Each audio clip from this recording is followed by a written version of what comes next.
ஜவ்வரிசி வத்தல் போடலாமா? வெயில் ஆரம்பிச்சிருச்சு. ஒரு 10, 10:30க்கு தான் நான் மாடிக்கு போகலான்னு இருக்கேன். ஏன்னா நான் காலையில் தான் இந்த ஜவ்வரிசி வத்தலை ரெடி பண்ணியிருக்கேங்க. சூப்பராக கிடச்சிதுங்க. ரொம்ப அருமையாக வந்துச்சு இன்றைக்கி ஜவ்வரிசி வத்தல். நான் எதிர்பார்க்காத அளவுக்கு.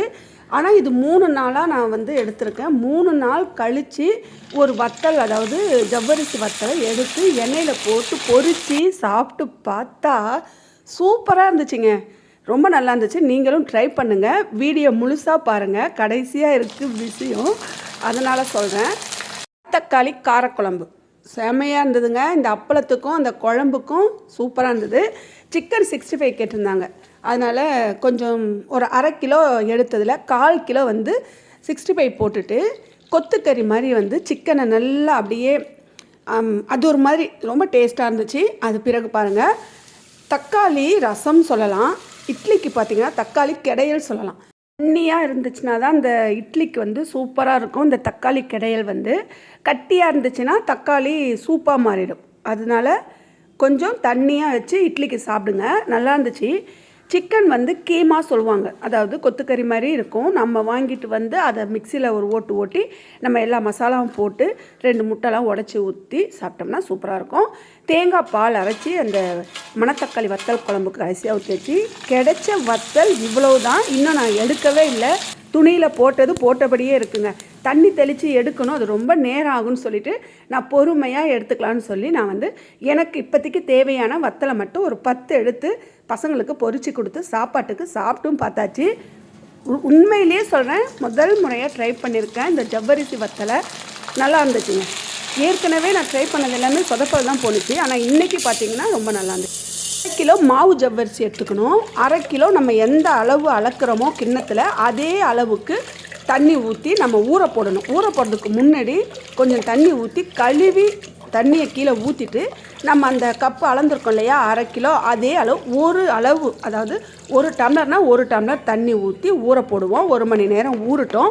இட்லி காலையிலேயே பசி எடுக்கும்ல, இந்த ஜவ்வரிசி வத்தல் போட போகும்போது ரொம்ப தெம்பாக இருக்கணுங்க. ஏன்னா மாடியில் வெயில் மண்டையை பொழந்து கட்டுது.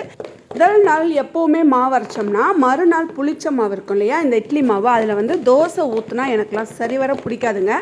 அந்த முதல் நாள் அரைச்ச மாவை மறுநாள் புளித்த பிறகு இட்லி ஊற்றி அதுக்கு சட்னியோ சாம்பாரோ அப்படி வச்சு சாப்பிட்டோம்னா தான் எனக்கு பிடிக்கும். மறுநாள் தோசை ஊற்றிக்கலாம். ஆனால் முதல்ல நம்ம அரைக்கிற மாவு மறுநாள் பார்த்திங்கன்னா இட்லி ஊற்றினா தான் சூப்பராக அப்படி பந்தாக கிடைக்குங்க.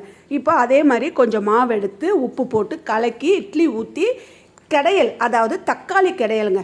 ரொம்ப ஈஸியான இன்றைக்கி வந்து தக்காளி கிடையல் கிடைஞ்சாச்சு. தக்காளி கிடையல் பார்த்திங்கன்னா ரொம்ப அருமையாக இருந்துச்சுங்க. அந்த சுட சுட இட்லிக்கு இந்த தக்காளி கிடையல் அருமையாக இருந்துச்சு. நீங்களும் இதே மாதிரி ட்ரை பண்ணி பாருங்கள். ஜவ்வரிசி ஊறிக்கிட்டே இருக்குது. 1 மணி நேரம் ஊறுனா போதும். இட்லி ரெடி ஆகிடுச்சு. நல்லா பந்து மாதிரி கிடச்சிருக்கு பாருங்கள். இட்லி முதல் நாள் அரைச்ச மாவு சூப்பராக இருக்கும். தோசை ஊற்றாதீங்க. எப்போவும் சொல்கிற மாதிரி இட்லி ஊற்றி மறுநாள் சாப்பிடுங்க. இப்போ தக்காளி கிடையலுக்கு 4 தக்காளி பழம் எடுத்துருக்கிறேன். நல்லா வேக போடணும். பார்த்திங்கன்னா ஜவ்வரிசி நல்லா ஊறிடுச்சு, போதும்னு நினைக்கிறேன். குக்கரில் எடுத்து விசில் கொடுத்து 10 விசில்லாம் கொடுக்க தேவையில்லை. மட்டன் மாதிரி ஒரு 4-3 விசில் கொடுத்தாலே போதும். குக்கரில் கொட்டிடலாம். அப்படியே பாருங்கள், நல்லா கொட்டியாச்சா.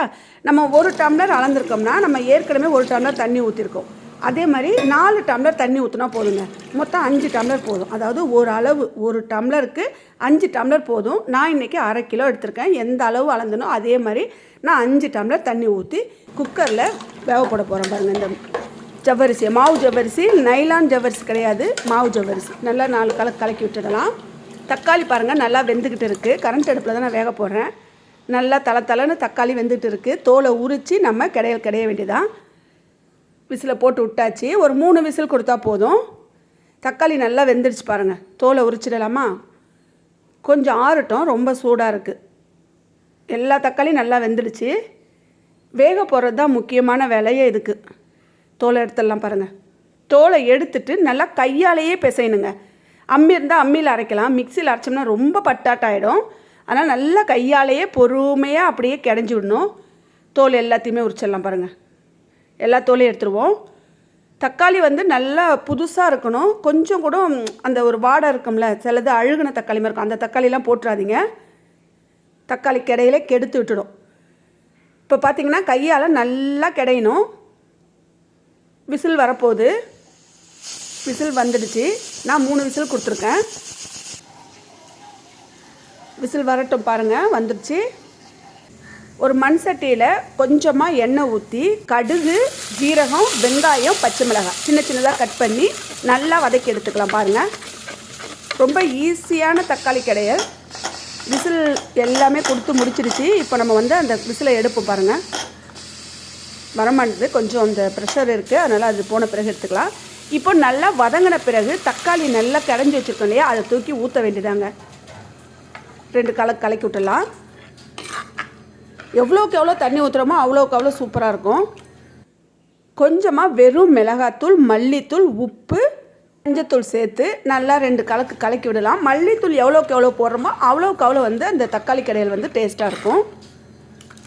உப்பு இருக்கான்னு பார்த்து உப்பு கொஞ்சம் போட்டு விட்ருவோம். கொஞ்சமாக தண்ணி ஊற்றிக்கலாம், நல்லா கொதிக்கணும் இல்லையா, அதுக்காக. இப்போ குக்கரை திறக்கலாம். பாருங்கள், ஜவ்வரிசி எப்படி வெந்திருக்குன்னு பார்க்கலாம். நல்லா ஆவி பறக்குது. டப்புன்னு திறந்தோம்னா சரி வராது, அதனால் பொறுமையாக திறக்கணும். இப்போ பார்த்தீங்கன்னா நல்லா கண்ணாடி மாதிரி வெந்துடுச்சு பாருங்கள் எல்லாமே. இதில் ஒரு மிஸ்டேக் வந்து நான் சொல்லியிருந்தேன் இல்லையா, முன்னாடி பேசும்போது வீடியோவுக்கு முதல்லே சொல்லியிருந்தேன் விஷயம் இருக்குன்னு. இது எல்லாம் கரெக்டு தாங்க, தண்ணி கூடுதலாக போயிருக்கு. எப்படி போணுச்சுன்னு எனக்கே தெரியல. நான் 5 டம்ளர் தண்ணி தான் வச்சேன், இன்னும் கம்மியாக வைக்கணும்னு நினைக்கிறேன்.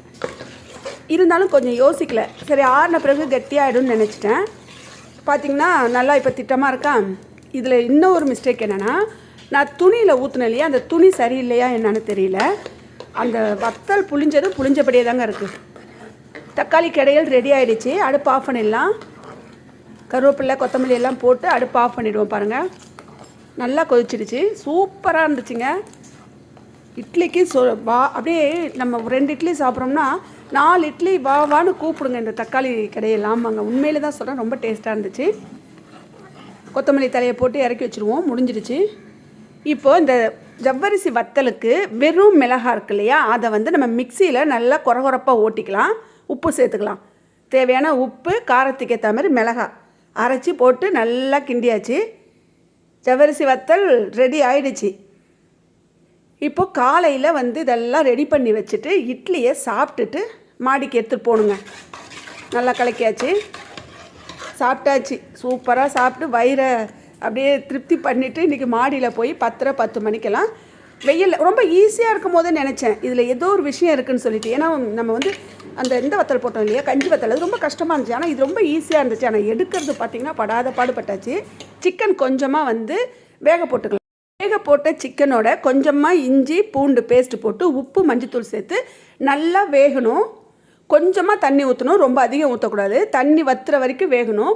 பிறகு பார்த்திங்கன்னா ஒரு நமக்கு தேவையான வெங்காயத்தை வெட்டி அது கூட சேர்த்து நல்லா வேகணும். நல்லா 2 கலக்கி விடலாம். நல்லா வெந்த பிறகு கொஞ்சமாக வந்து வெறும் மிளகாத்தூள் சேர்த்துக்கலாம். ரசத்துக்கு தொட்டுக்கிறதுக்கு கீமா தாங்க. இன்றைக்கி பொடி மாஸ் மாதிரி பண்ணியாச்சு சிக்கனை. செமையாக இருக்கும், ட்ரை பண்ணுங்கள். அதையுமே நீங்கள் 1/4 கிலோ சிக்கன் எடுத்தாலே போதுங்க, வீட்டில் திருப்தியாக எல்லாருமே சாப்பிடலாம். 65 போட்டால் கூட பத்தாது, குழம்பு வச்சா கூட பத்தாது. ஆனால் நீங்கள் இந்த மாதிரி செய்யும் போது ரொம்ப அதிகமாக வந்து காணும், உதிரியாக காணும், அதனால நல்லாயிருக்கும். கொஞ்சமாக வெறும் மிளகாத்தூள் சேர்த்து நல்லா கலக்கியாச்சு. நல்லா வெந்துடுச்சு பாருங்கள், தண்ணியெலாம் வத்திடுச்சு. இது நல்லா ஆறட்டும். நல்லா ஆறின பிறகு மிக்சியில் ஒரு ஓட்டணுங்க. கொரகொரப்பாக ஓட்டணும், ரொம்ப நைஸாக ஓட்டக்கூடாது. 65 கேட்டிருந்தாங்க இல்லையா, அவங்களுக்கு பாதி எடுத்து 65 போட்டாச்சு. ரசம் கூட்டி வச்சாச்சு. 65 வந்து இன்றைக்கி மொறுன்னு சூப்பராக கிடச்சிது. 1/2 கிலோ சிக்கன் தாங்க எடுத்தேன். 1/4 கிலோ வந்து பொடி மாஸ் மாதிரி பண்ணியாச்சு. இப்போ 1/4 கிலோ வந்து 65 போட்டாச்சு. ரசத்தை தாளித்து ஊற்றி அடுப்பில் வைக்க வேண்டியதான். இப்போ சிக்கன் ஆறிடுச்சு. மிக்சியில் எடுத்து போட்டு ஒரு கொரகொரப்பாக அரைச்சி எடுத்து வரலாமா? எல்லாத்தையுமே எடுத்து போட்டுக்கலாம். ஜவ்வரிசி வத்தல் மேலே நான் காய போட்டு வந்துட்டேன். காலையில் சாப்பிட்டுட்டு காய போட்டுட்டு இப்போ மதிய வேலையை ஆரம்பித்தாச்சு. நல்லா மசாலா போட்டு கொஞ்சம் நேரம் ஊறட்டும். எண்ணெய் காய்ஞ்சிட்டே இருக்குது, போட்டுடலான்னு நினைக்கிறேன். எல்லாத்தையும் போட்டாச்சு, திருப்பி போட்டுக்கலாம். எண்ணெய் கொஞ்சம் கம்மியாக தான் ஊற்றிருக்கேன். பொறுமையாக வேகணும், ரொம்ப தீ அதிகமாக இருந்துச்சுன்னா கருகிடும். அப்படியே மொறுன்னு இருந்துச்சு இந்த 65 இன்னைக்கு. ஜவ்வரிசி வத்தல் போடுறீங்க அப்படின்னா நான் செஞ்ச தப்பை பண்ணாதீங்க. சில்க் புடவை இருக்குல்ல, அதில் கண்டிப்பாக போடவே போடாதீங்க. காட்டன் புடவையில் போடுங்க, இல்லைனா காட்டன் வேட்டியில் போடுங்க, இல்லைனா காடா துணின்னு கடையில் விற்கும், அது வாங்கிட்டு வந்து நீங்கள் போடுங்க. ஆனால் இந்தமாதிரி சில்க் புடவையில் போட்டால் கிடைக்கவே கிடைக்காதுங்க. இப்போது நல்லா தாராளமாக ஒரு மண் சட்டியில் நெய் ஊற்றி மிக்சியில் கொரகொரப்பாக அரைச்சி எடுத்து வந்திருக்கோம் இல்லையா, அந்த சிக்கன் கறியை போட்டு நல்லா வெந்த பிறகு, நல்லா சொலண்டு வெந்த பிறகு 2-3 முட்டையை ஊற்றி உப்புலாம் இருக்கான்னு பார்த்துட்டு அடுப்பை சீராக வச்சுட்டு நல்லா கிளறி விடுங்க. இவ்வளவு தான் இந்த கொத்துக்கறின்னு சொல்லலாம், கீமான்னு சொல்லலாம், பொடி மாசுன்னு சொல்லலாம். சிக்கன் பொடி மாசு சொல்லிச்சிக்கலாம் நம்ம பேர். செம்ம டேஸ்ட்டாக இருக்குங்க. 1/4 கிலோ தானே, இவ்வளோ சிக்கன் கிடச்சிருக்கு பாருங்கள். தாராளமாக சாப்பிட்லாம் வீட்டில் உள்ளவங்க. நல்லா கலகலன்னு வர வரைக்குமே நல்லா பெரட்டி விட்டுக்கிட்டே இருக்கணும். அப்போ தான் இந்த பொடி மாசு செம்மையாக இருக்கும். தாளிக்கிறதுக்கு 2 காஞ்ச மிளகாய் போட்டு கருவேப்பிலை போட்டுக்கலாம். பட்டை, லவங்கம், ஏலக்காய் எல்லாமே சேர்த்துக்கலாம். ஆனால் நெய் ஊற்றணும். கடைசியாக முந்திரி பருப்பு வறுத்து போட்டுக்கலாம். இன்றைக்கி முந்திரி பருப்பு இல்லை, அதனால் நான் போடலை. முந்திரி பருப்பு போட்டால் இன்னும் டேஸ்ட்டாக இருக்கும். கடைசியாக கொத்தமல்லி தலையை தூவி விட்டு இன்னும் நல்லா கலகலன்னு பெரட்டி எடுக்க வேண்டியதாங்க. இதை என்ன பண்ண போகிறோம்னா, சில நேரத்தில் நம்ம சப்பாத்தி சுடணும்ல, சப்பாத்தி மாவு எடுத்து அதில் ஒரு கரண்டி வச்சு நல்லா திரட்டி சப்பாத்தி மாதிரி போட்டு சாப்பிட்டோம்னா தொட்டுக்கிறதுக்கு ஒன்றுமே வேணாம், செம டேஸ்ட்டாக இருக்கும். நான் எப்போவுமே அப்படி தாங்க செய்வேன். இப்போது இதெல்லாம் மதியம் வேலையெல்லாம் முடிச்சுட்டு கொஞ்சம் வேலை இருக்குது, ஆனால் இருந்தாலும் போய் வத்தல் பார்த்துட்டு வரலான்னு சொல்லிட்டு மாடியில் போய் வத்தலை பார்த்துட்டு வந்தாங்க. முன்னாடி சொன்ன மாதிரி நைலான் துணியில் போடவே கூடாது, பாலிஸ்டர் துணியில் போடக்கூடாது, காட்டன் துணியில் தான் போடணும். அப்படி இல்லைனா கடையில் விற்கிற காடா துணின்னு கேட்டு வாங்கிட்டு வந்து வத்தல் போடணுங்க. இதில் போட்டதுனால எனக்கு வத்தல் வரவே இல்லை, அப்படியே ஒட்டிக்கிச்சு எல்லாத்துலேயுமே. வத்தல் குழம்பு வைக்கலாமா? மணத்தக்காளி வத்தல் குழம்பு. கொஞ்சமாக நல்லெண்ணெய் ஊற்றி சின்னதாக பொடிசாக கட் பண்ண வெங்காயத்தை சேர்த்து அதே மாதிரியே தக்காளி பழத்தையும் சின்னதாக வெட்டி சேர்த்து நல்லா வதக்கி விட்டுக்கலாம். வதக்கிறதுல தான் குழம்புடைய டேஸ்ட் இருக்குது. இன்றைக்கி வத்தல் குழம்புக்கு பாதாம் பயிறு, முந்திரி பயிறு எதுவுமே அரைச்சி ஊற்றலை. கொஞ்சமாக சோம்பு, சின்ன வெங்காயம் வச்சு அரைச்சி ஊற்றிட்டேன். குழம்பு மிளகாய்த்தூளை போட்டு அப்படியே வதக்கிக்கலாம். புளி கரைச்சி எடுத்து வச்சுருக்கேன். குழம்புத்தூள் நல்லா வதக்கணும்னா குழம்பு ரொம்ப டேஸ்ட்டாக கிடைக்கும். அதனால் நல்லா வதக்கணும். நல்லா வதக்கி எடுத்த பிறகு புளி தண்ணியை ஊற்றி 2 கலக்க வேண்டியதாங்க. எப்போவுமே ஒரே மாதிரியே வத்தல் குழம்பு சாப்பிட்ணுன்னு இல்லை இல்லையா, ஒரு நாளைக்கு ஒரு மாதிரி சாப்பிட்ணும். ஒரு நாள் பாதாம் பருப்பு அரைச்சி ஊற்றலாம், முந்திரி பருப்பு அரைச்சி ஊற்றலாம், பொட்டுக்கடலை ஏதோ ஒன்று செய்யலாம். இல்லைன்னா வெறும் தேங்காய் மட்டும் அரைச்சி ஊற்றலாம், பெரிய சீரகம் வச்சு அரைச்சி ஊற்றலாம். நிறைய விஷயம் இருக்குது. ஒரு குழம்புனா ஒரே குழம்பு கிடையாது. இப்போ பார்த்தீங்கன்னா மணத்தக்காளியை வறுத்து நுணுக்கி வச்சுருந்தாலே அதை கொட்டி 2 கலக்கின பிறகு தேங்காயும் சோம்பு சின்னதாக ஒரு வெங்காயம் அரைச்சி குழம்புல ஊற்றியாச்சு. அவ்வளோதாங்க, முடிஞ்சிருச்சு வத்தல் குழம்பு. பாதாம் பருப்பு ஊற்றுனா தான் அந்த மண்டபத்தில் வைப்பாங்க இல்லையா, அந்த மாதிரி குழம்பு வாசனை அடிக்கும். இது நார்மலாக தாங்க இருக்கும். ஆனால் முக்கியமாக என்ன ருசி இந்த குழம்புக்கு, வத்தல் குழம்புக்குன்னா பாதாம் பயிர் மட்டும்தான் நல்ல ருசியை கொடுக்குது. எப்போவுமே வத்தல் குழம்பு வச்சிங்கன்னா பாதாம் பயிர் தேங்காயோட அரைச்சி ஊற்றுங்க. வத்தல் இவ்வளோ தான் கிடச்சிது. பாலிஸ்டர் துணியில் ஊற்றுனதுனால என்னால் எடுக்க முடியல. வத்தல் எல்லாம் வேஸ்ட் ஆகிடுச்சு. கிடச்சது ஒரு 7, 8, 9 வத்தல் தான் கிடச்சிது. அதை நான் கஷ்டப்பட்டு எடுத்தேன். அதை வேஸ்ட்டு பண்ணக்கூடாதுன்னு சொல்லிவிட்டு இன்னொரு நாள் நம்ம வேறு துணி, அதாவது காட்டன் துணியில் போட்டு பார்ப்போம் நம்ம இந்த ஜவ்வரிசி வத்தல். ஆனால் நல்லா சூப்பராக இருந்துச்சுங்க. அது எடுத்திருந்தேன்னா இன்றைக்கி செமையாக இருந்திருக்கும். நிறைய வத்தல் கிடச்சிருக்கும். வருஷ கணக்கில் வச்சுட்டு இருந்திருக்கலாம். பார்த்திங்கன்னா கொஞ்சம் தான் கிடச்சிதா, சரி வந்த வரைக்கும் லாபம்னு நினச்சிட்டு அவ்வளோதாங்க. வத்தல் குழம்புக்கு ஜவ்வரிசி வத்தல் தொட்டுக்கிட்டு ஏற்கனவே கொத்தரங்காய் வத்தல்லாம் இருக்குது, அதெல்லாம் பொரித்து பசங்களுக்கு கொடுக்க வேண்டியதான். நீங்கள் எப்போவுமே இந்த மாதிரி ஜவ்வரிசி வத்தல் போடணும்னு நினச்சிங்கன்னா என்ன மாதிரி இந்த தப்பு பண்ணாதீங்க. அதாவது பூனம் துணியில் போடவே கூடாது, காட்டன் துணியில் தான் போடணும். அதுவும் இல்லைன்னா நல்ல கடையில் நம்ம பாலித்தீன் கவர் மாதிரி ஒரு இது விற்கும் சீட்டு, அதை வாங்கிட்டு போடலாங்க. நான் அதுதான் சொல்லியிருக்கேன், நாளைக்கு வாங்கிட்டு தரேன்னு சொல்லியிருக்காங்க. அது வாங்கிட்டு வந்த பிறகு தான் ஜவ்வரிசி வத்தலாக இருந்தாலும் பச்சரிசி வத்தலாக இருந்தாலும் எதுவாக இருந்தாலும் அந்த கவர், பாலித்தீன் கவர் வந்தால் தான். மணத்தக்காளி வத்தல் குழம்பு வச்சாச்சு, ஜவ்வரிசி வத்தலும் பொரிச்சாச்சு. இப்போ குழம்பை ஊற்றி மதிய சாப்பாடை சாப்பிட போகிறோங்க. இதுதான் இன்றைக்கி நம்ம வீட்டில் குழம்பு. நீங்கள் எல்லோரும் சாப்பிட்டீங்களா? என்ன குழம்பு வச்சிங்கன்றதை மறக்காமல் சொல்லுங்கள். வத்தல் குழம்பு எப்படி இருக்குன்னு பார்க்கலாமா? சூப்பராக தான் இருக்கும்.